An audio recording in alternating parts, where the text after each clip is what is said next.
Bienvenidos a nuestro podcast La Biblia en un año, episodio 118. El tema de hoy no es el final. Había un silencio absoluto entre el público. Era algo fascinante. Estábamos como bajo un encanto.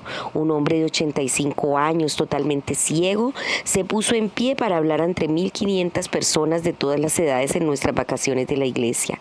No tenía notas, por supuesto, ya que no podía leer, y dio 2 charlas, cada una de 1 hora de largo. En la primera hizo un resumen asombroso de todo el Antiguo Testamento.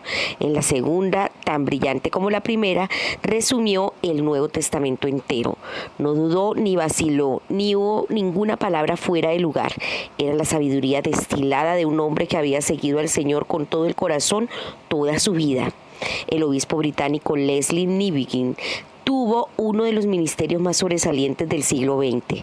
A los 36 años fue nombrado uno de los primeros obispos de la nueva Iglesia de la India del Sur.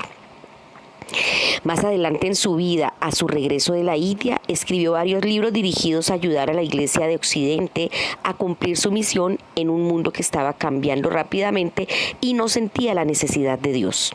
Sus escritos y sus predicaciones influyeron en miles de líderes cristianos de todo el mundo. Y aún así, aquel hombre tan impresionante que había logrado tanto en su vida, tituló su autobiografía Una agenda inconclusa. Para él siempre quedaba mucho que esperar y por hacer. Bueno, es impresionante y también muy edificante la historia de este hombre que dedicó su vida al Señor. Pero tremendo que él mismo dijo que estaba inconcluso. Ahora, ¿cuánto más tendremos nosotros por hacer? Por eso es bueno ejercitarnos en estos tiempos, en este pequeño espacio de luz que ilumina mi camino. Estamos ejercitándonos en la palabra, en la oración, que son disciplinas espirituales las cuales debemos seguir a diario. Vamos ahora a Salmos capítulo 52. Abra su Biblia en Salmo 52. Recuerden que estamos leyendo en la versión Nueva Traducción Viviente. NTV dice así: para el director del coro, Salmo de David. Acerca de cuánto Doeg el edomita le dijo a Saúl, David fue a ver a Ahimelech. ¿Por qué te jactas de tus delitos, gran guerrero? ¿No te das cuenta que la justicia de Dios permanece para siempre? Todo el día conspiras destrucción. Tu lengua es cortante como una navaja afilada. Eres experto en decir mentiras. Amas el mal más que el bien y las mentiras más que la verdad. Te encanta destruir a la gente con tus palabras, mentiroso. Pero Dios te herirá de muerte de una vez por todas. Te sacará de tu casa y te desarraigará de la tierra de los vivientes.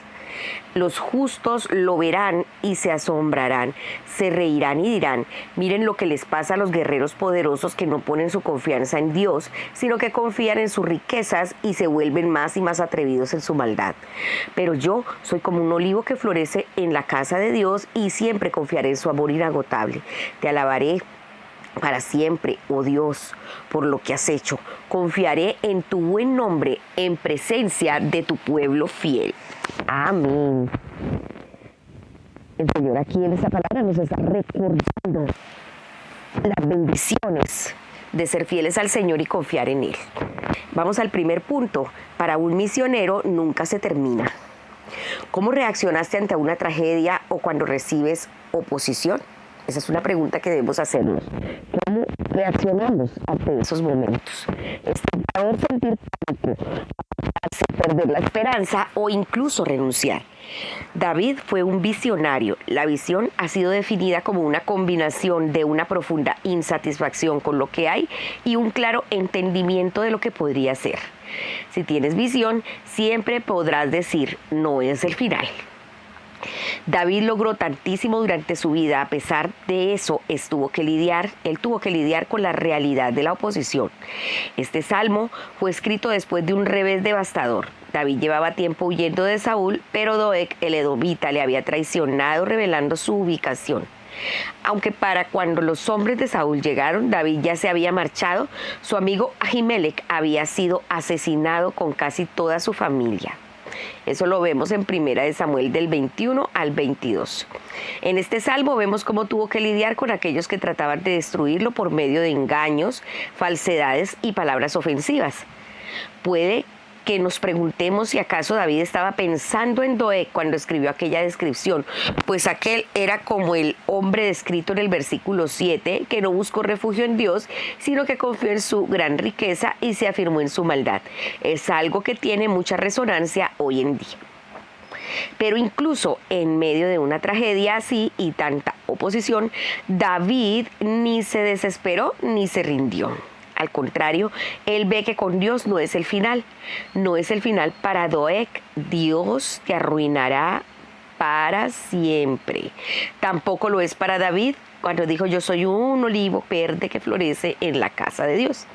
David se vuelve a Dios.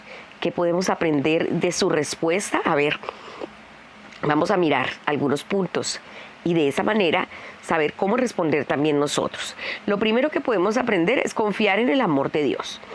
Yo confío en el gran amor de Dios eternamente y para siempre. El amor de Dios no fallará nunca, dijo David. Mira, entonces, lo primero es confiar en el amor de Dios. Lo segundo es alabar a Dios por sus obras. Él dijo: en todo tiempo te alabaré por tus obras, en ti pondré mi esperanza en presencia de tus fieles. Alaba a Dios en el pasillo hasta que Dios abra la puerta. No dejes de alabar. Lo tercero es esperar en el nombre del Señor. Dijo David: esperaré en tu nombre porque es bueno. Por malas que sean tus circunstancias, con Dios no son el final. Pon tu esperanza en el nombre de Dios. Vamos a orar. Entre un momento al gimnasio espiritual y ejercitémonos en esta disciplina de la oración.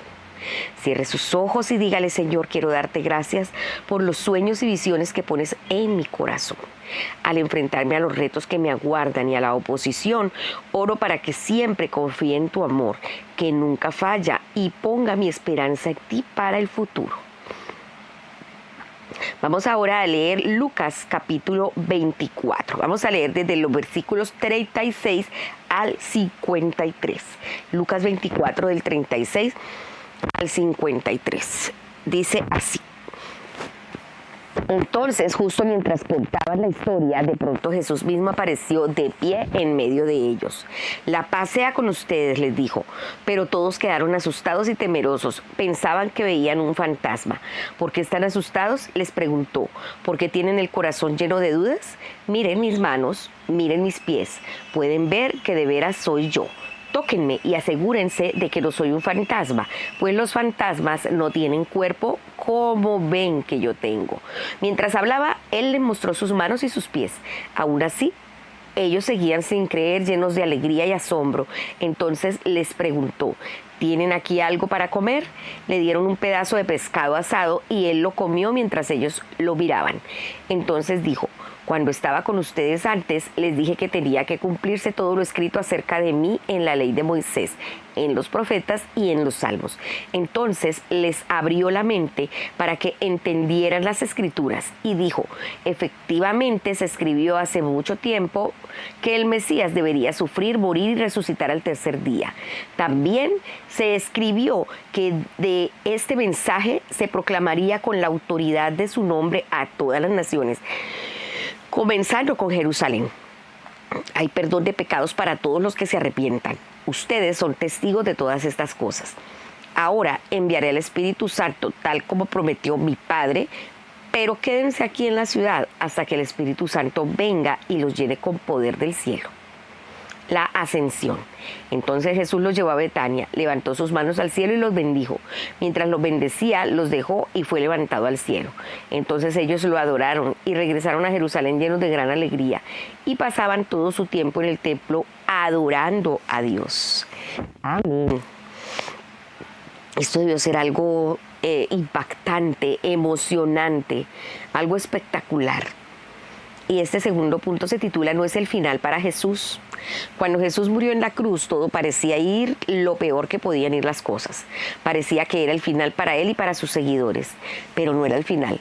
Dios no había terminado, sino que resucitó a Jesús.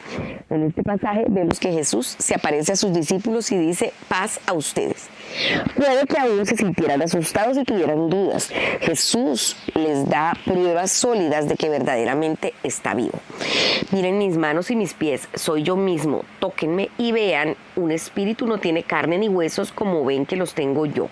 Jesús es más que una figura histórica que nació y murió hace 2000 años. Está vivo, está aquí, presente, hoy en día, está contigo, está conmigo, está presente en todo. Cuando los discípulos se dan cuenta de que Jesús está vivo, les embarga la alegría y el asombro. Después de comer un pedazo de pescado les dice: cuando todavía estaba yo con ustedes, les decía que tenían que cumplirse todo lo que está escrito acerca de mí en la ley de Moisés, en los profetas y en los salmos. Cuando Jesús les enseñó cómo comprender las escrituras, en las palabras de la traducción bíblica, el mensaje, cómo leer sus Biblias, lo que hizo fue dejarnos un ejemplo a seguir. Es por esto por lo que siempre tenemos que tratar de leer las escrituras del Antiguo Testamento a través de los lentes de Jesús. Cada que leamos la palabra del Antiguo Testamento, cada que leamos un texto en el Antiguo Testamento, como el Salmo que acabamos de leer, debemos leerlo a través de las lentes de Jesús. ¿Qué quiere decir eso? Entenderlo a través de las profecías mesiánicas, de lo que se debía cumplir en Cristo y lo que se va a cumplir que aún estamos esperando.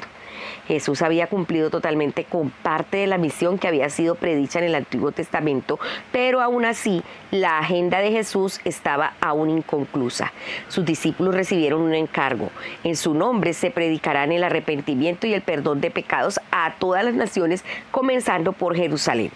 Ahora tú y yo, sus discípulos, tenemos la tarea de hablar de Jesús a todas las naciones, contándoles acerca del arrepentimiento y el perdón de los pecados. Para esta parte de la agenda vas a necesitar el poder del Espíritu Santo. Jesús promete que seremos revestidos del poder de lo alto. Habiendo fijado esta nueva agenda, Jesús alzó las manos y los bendijo. Sucedió que mientras los bendecía, se alejó de ellos y fue llevado al cielo. Es interesante notar que después de haber sido llevado al cielo y de dejar de estar físicamente presente, ellos comenzaron a adorarlo, sabiendo que seguía con ellos. Después regresaron a Jerusalén con gran alegría. El final del tiempo de Jesús entre ellos fue también un emocionante comienzo. En el día de Pentecostés recibieron lo que Jesús había prometido. Fueron llenos del Espíritu Santo y empezaron la tarea de realizar aquella nueva agenda de Jesús. Hoy en día, por todo el mundo, la agenda de Jesús es llevado a cabo por sus discípulos. Queda mucho por acabar. Tú y yo tenemos un papel que desempeñar completando la agenda inconclusa de Jesús, que no se ha acabado aún. Un día se terminará y entonces Jesús regresará. Aleluya. Y qué emocionante saber que somos parte de esa agenda, que el Señor nos ha llamado para cumplir un papel que es importante y determinante en el cumplimiento de las profecías. Por eso no te desenfoques, no pierdas el rumbo. Yo sé que muchas veces tratamos de desequilibrarnos, de cansarnos y de desenfocarnos por todas las cosas y los menesteres diarios de la vida.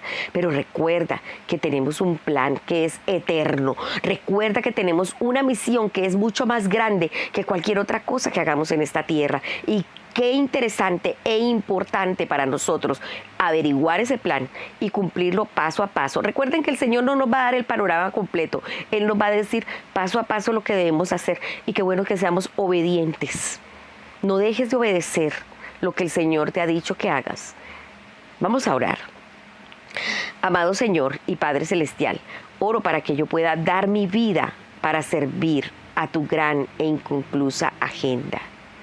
Oro, Señor, para que pueda enfocarme en tus propósitos, conocer tu voluntad para mí, y aunque parezca insignificante, que cumpla mi rol, que cumpla mi parte de lo que tú me has encomendado, para así poder llenar tu agenda grande e inconclusa, pero que tienes a muchos hijos tuyos en diferentes lugares del mundo entero para cumplirla. Te ruego que yo sea fiel Dígale al Señor, quiero ser fiel en cumplirla, quiero ser fiel en hacer tu voluntad.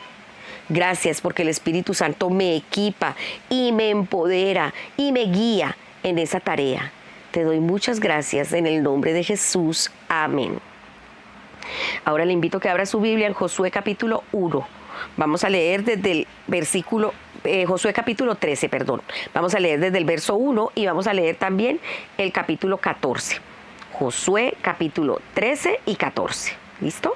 Bueno, recuerden que estamos leyendo en Nueva Traducción Viviente, NTV. Dice así, Josué 13. La tierra aún por conquistar. Cuando Josué ya era anciano, el Señor le dijo, estás envejeciendo y todavía queda mucha tierra por conquistar. Aún faltan todas las regiones de los filisteos y de los jeruseos y el territorio más extenso de los cananeos, el cual se extiende desde el arroyo de Sihor en la frontera con Egipto hasta los límites de Ecrón al norte. Abarca el territorio de los 5 gobernantes filisteos de Gaza, Asdod, Ascalón, Gad y Ecrón. También falta por conquistar la tierra de los sabeos al sur. En el norte la siguiente área tampoco está conquistada aún. Toda la tierra de los cananeos, incluso Mejara, lugar que pertenece a los sidonios, que se extiende al norte hasta Afec, en la frontera de los amorreos, la tierra de los giblitas y toda la región de montañas del Líbano que está hacia el oriente, desde Baal-Gad al pie del monte Hermón hasta Lebo Hamad y toda la zona montañosa desde el Líbano hasta Mirefot Manim, incluida toda la tierra de los sidonios. Yo mismo iré expulsando a estos pueblos de la tierra del paso de los israelitas, así que asegúrate de darle esta tierra a Israel como una preciada posesión, tal como te ordené. Incluye todo este territorio como posesión de Israel cuando repartas la tierra entre las 9 tribus y la media tribu de Manasés. División de la tierra al oriente del Jordán. La media tribu de Manasés, la tribu de Rubén y la tribu de Gad ya habían recibido sus respectivas porciones de tierra al oriente del Jordán, pues Moisés, siervo del Señor, se las había asignado anteriormente. Ese territorio se extendía desde Aroer, en el límite del valle de Armón, incluida la ciudad que está en medio del valle, hasta la llanura que está pasando Medeba, tan lejos como Dibón. También incluía todas las ciudades de Sejón, rey de los amorreos, quien había reinado en Hesbón, y se extendía tan lejos como las fronteras de Amón.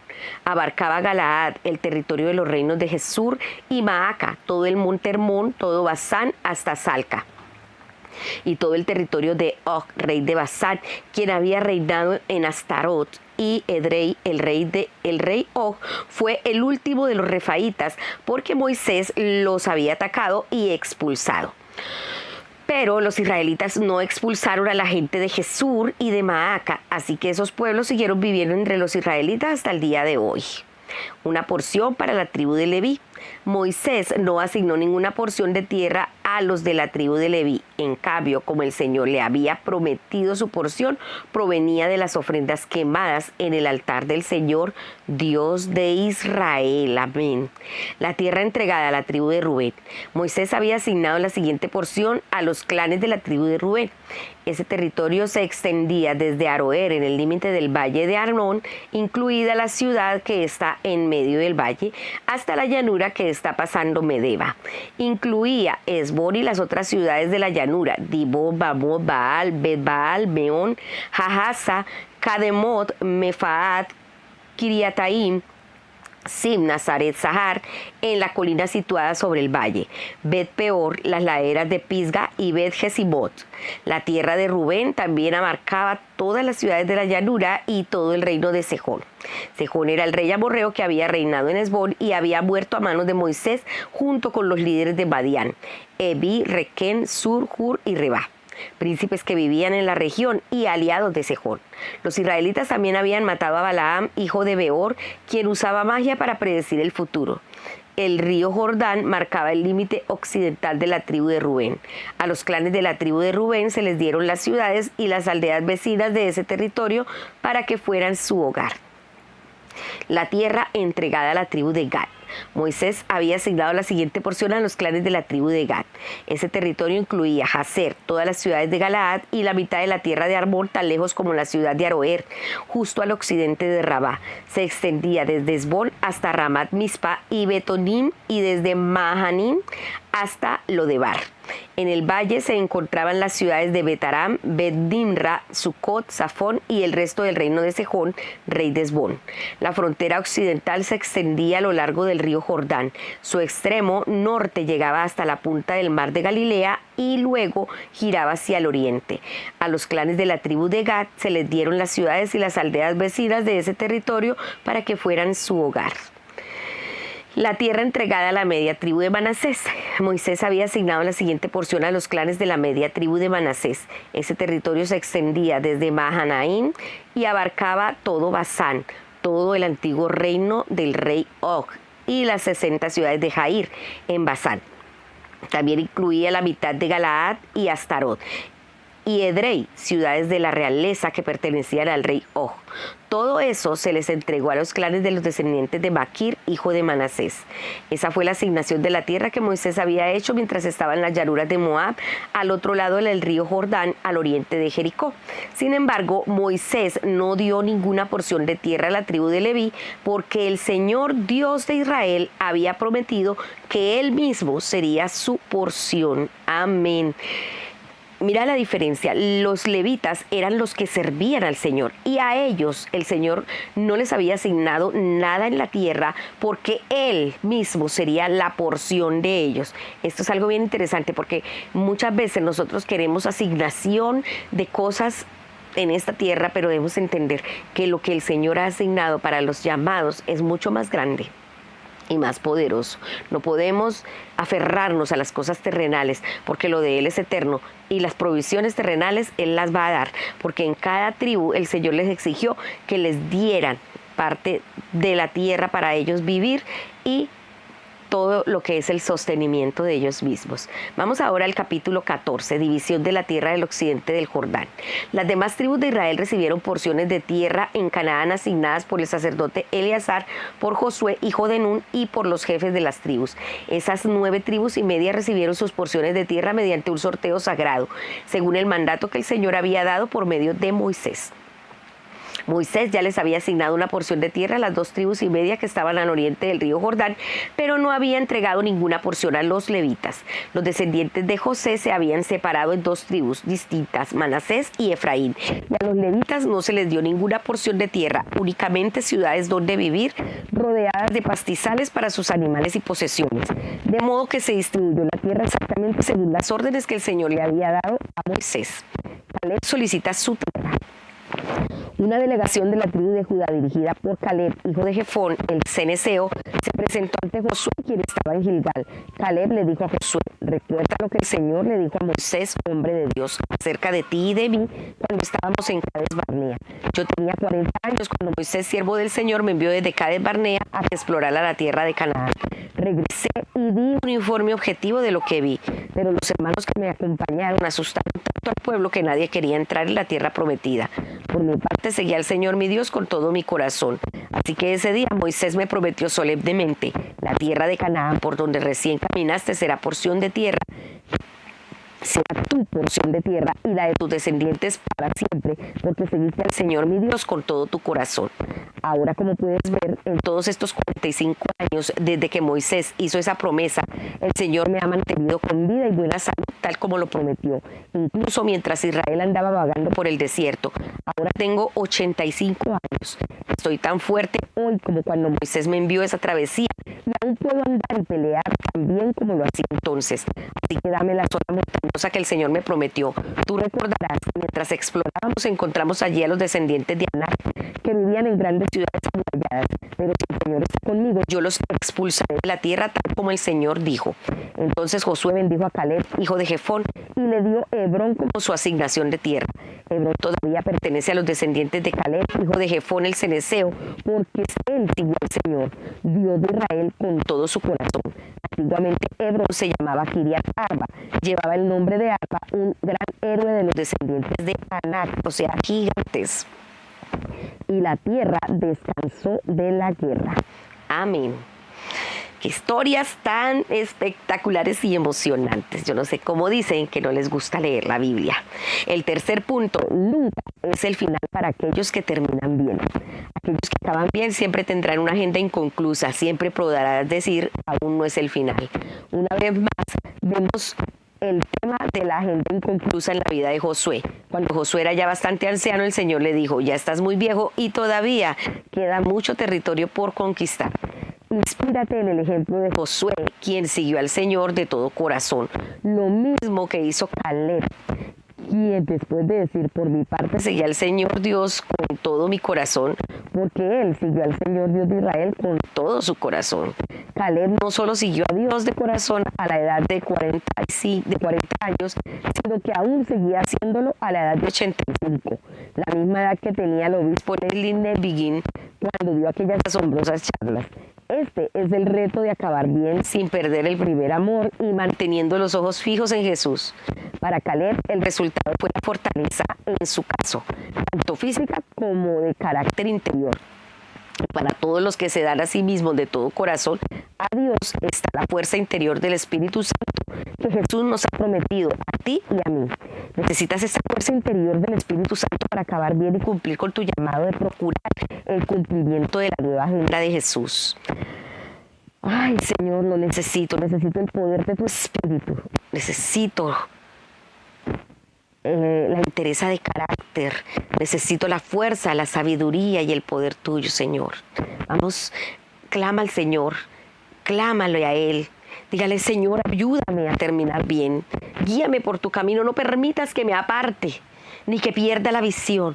Manténme firme, así como lo dijo Caleb, que al final de mi vida pueda seguir y pueda decir, seguí al Señor mi Dios con todo mi corazón. Te pido que me llenes de la fuerza interior del Espíritu Santo al procurar que la nueva agenda de Jesús sea hecha y que el Evangelio sea predicado en su nombre a todas las naciones. Que mi vida sea un ejemplo a seguir, así como lo fue Josué y Caleb, Señor, y que mi vida cumpla tu agenda, tu propósito, no la mía, no la agenda de nadie más, sino que cumpla tu agenda en el nombre de Cristo Jesús. Amén.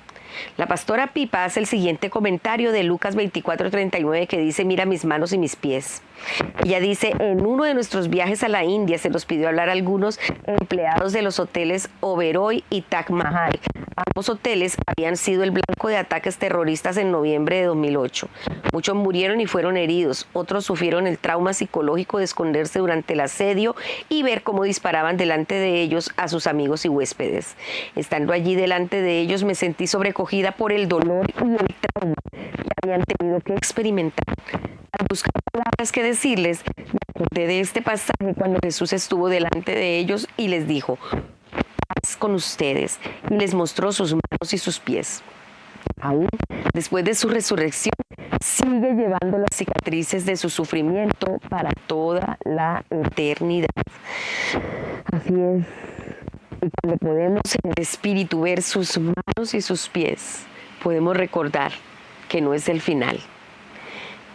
Y que aún en medio del sufrimiento, del dolor, de las crisis, de los problemas, de los ataques que podamos sufrir en esta vida, el Señor tiene algo mejor y nos dice, mira mis manos y mis pies, aquí estoy y lo hice por ti. Recuerda que no es el final.